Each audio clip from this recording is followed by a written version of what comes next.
Good Monday afternoon. This is Micah Mitchell with Madison County Weather Updates. Taking a little bit of my lunchtime here to update you on what's going on with tonight's snow event. And it looks like it's going to arrive probably in the evening and then be done by about daybreak tomorrow. So I'll run you through a couple of the model outputs and then I'll show you a map of what I've got, for what we're going to get tonight. Really, this is a lot better put together system, but is one little caveat in there, and that is a possible energy transfer from a weaker low to the one that's bringing our snow to a stronger low to our southeast, and how that transition happens could affect things a little bit. But I think we got a pretty good grip on how this should play out. So here's a quick look at the radar. This is a view from the Indianapolis radar. You can see there's some returns showing up over in eastern Illinois, kind of reaching a state line.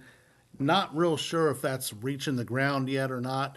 There are some MPing reports of some activity back in here, so it is possible that some of this is actually reaching the ground. If you switch to the Lincoln radar, then the Lincoln radar kind of does what the Indianapolis does, and that puts a donut hole around the radar. Um, but there, you can kind of see the line right here. It says our snow activity, the main snow activity, is probably getting to the east of Lincoln and Springfield and should begin to enter the state here in the next hour and a half or 2 hours. And right now, at current pace, it looks like it'll probably reach Madison County late this afternoon, early this evening. So keep that in mind as you're out traveling. It's not just going to start dumping snow. It'll start off kind of light and then pick up its intensity a little bit later. So here's a look at the 16Z um, high resolution rapid refresh, or HRRR model. And again, this is just simulated radar, but the timing seems to be okay on this. This is about 5 p.m., and you can see this beginning to put some snowfall kind of right around the US 31 corridor, maybe a couple little fingers out to the east of it.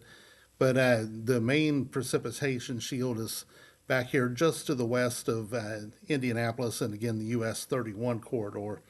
By the time we're moving forward to 6 p.m., now it's beginning to overspread east central Indiana. And but you can see southern Indiana still doesn't have much going on at that time. And then as we advance on through, here's 8 p.m., 9 p.m. You can see some of these heavier bands in here. It's something that we'll have to keep an eye on and see if sometimes you can develop as this trough is trying to go from being positively tilted or kind of oriented southwest to northeast to as it's trying to come around and become a little more kind of neutral, north to south. You can maybe develop some banding a little that's more north and south instead of southwest to northeast. So we'll have to see if that develops. That then moves on. You can see some heavier activity in southern Indiana as this moves on. And you can see we just continue to get these little darker waves. It's kind of mostly going to be light to occasionally moderate snow, but there might be an occasional burst of snow in there. We'll just have to wait and see how those dynamics play out. But here's at 4 a.m. It's beginning to get out of west central Indiana. By 5 a.m., it's now moving past Madison County, and by 6 a.m., it should be starting to move out of the state at current pace. So, with that said, I'll show you a couple of models and kind of what the output they have is, and then I'll show you my map and what I think is going to be the case. So here's the output on the high resolution rapid refresh model. And you can see the heavier snowfall basically north of I-70, and then kind of a little more sporadic the farther to the southwest you go. You can see the band up here, and then you see a second band begin down here over Kentucky. That's where some of the energy transfer starts to happen. That's why it gets a little more ragged. If this times out where it's over us, then these lower totals would come across Madison County. If this happens a little bit farther to the southeast, we could get some higher totals.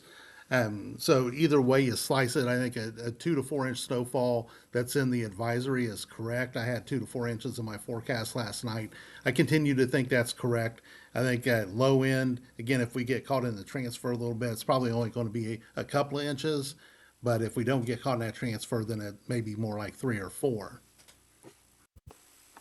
Here's another high resolution model, the RRFS, and it's a little bit farther to the north with the heavier snow. Still has Madison County in a 2 to 3 inch snowfall. So, again, I think that's low end. Here you can see it kind of brings this transfer a little bit farther to the northwest. It's starting that transfer a little bit sooner. This is slower. I think is the biggest issue with this. This is slower with the snowfall, and I think that's why it's putting the transfer way back here, is because it doesn't even have the system getting here until that transition starting to happen. I don't think this is correct based on the pace of the storm right now, but I thought I would show you this anyway, just to show you something that was less aggressive versus most forecasts. Here's the National Weather Service blend of models. And again, it's got Madison County at basically 2 to 3 inches. Most of north central Indiana, 2 to 3 inches with heavier snow. Again, back here to the west and northwest across Illinois, northern Indiana, and then it begins to pick it up again over in Ohio.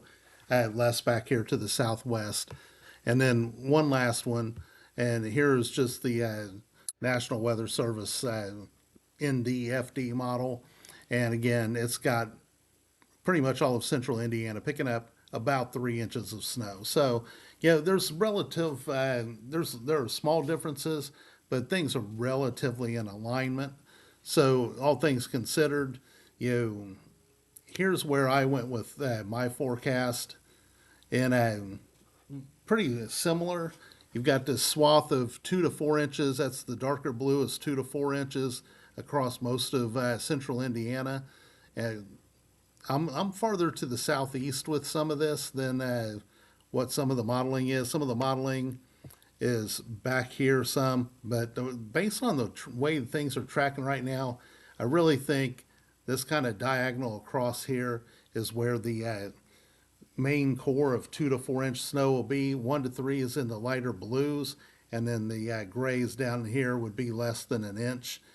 And so, and again, I put a little overlap in there. I'm not really forecasting for those areas, but you know, there could be a little bit of wiggle room down around the Ohio River, where they could maybe pick up either more or less snow, depending on how this plays out. And then the areas inside the dashed yellow, these are areas that I feel like could potentially, if some of that banding sets up, could potentially be over 4 inches. I think with that frigid air already in place all the way through the air column, that tends to squeeze extra moisture out of things. And so this is the kind of setup that sometimes will overachieve. So I wouldn't bank on overachieving, but yeah, if you wake up tomorrow and somebody's got 6 inches of snow, I also wouldn't be stunned by that. So again, overall, I think most of central Indiana is looking at a general 2 to 4 inch snowfall. It's not going to be super uniform like some of the modeling has. Um, be a case where one location might get 4 inches and then someone, 10 miles away gets two, just based on where convection decides to pop up. But overall, a decent, impactful snowfall. At least it's happening in the evening and overnight. I would expect school delays, especially in the rural areas. By the time the snow cuts off, I don't think they're going to have time to plow. A lot of the county roads are still super icy from the storm the other day. There were delays this morning. So I would expect delays again tomorrow. And depending on how things set up in your particular rural school district, maybe a couple of closures. So be prepared for that. Other than that, it's a good overnight snowfall. It shouldn't impact most people, but definitely if you do have to be out late evening, overnight, early in the morning, be prepared for travel impacts. Don't travel if you don't have to. And then we'll start to watch another light system for Friday into Saturday and see how that shapes up as well, as this early active pattern has really ramped itself up. So this is Michael Mitchell with Madison County Weather Updates. As always, please support the page financially if you can. And we'll continue to do these updates as the activity continues to ramp up.